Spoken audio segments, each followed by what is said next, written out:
क्योंकि यहाँ पे बहुत सारी गाड़ियाँ हैं तो मैं आपको जल्दी से दिखाता रहता हूँ। ये है सुजुकी की सोलियो। ये देखें, ये आ गई सोलियो और ये साइड पे आती है स्लाइड डोर में।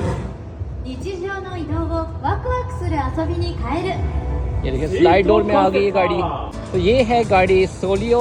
फिर इसके बाद सुजुकी की हसलर, ये भी बहुत पॉपुलर गाड़ी है, बहुत ही प्यारी गाड़ी है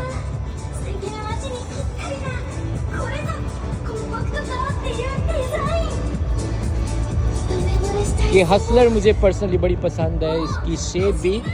और ये होती है सिर्फ 660 सीसी की। ये देखें,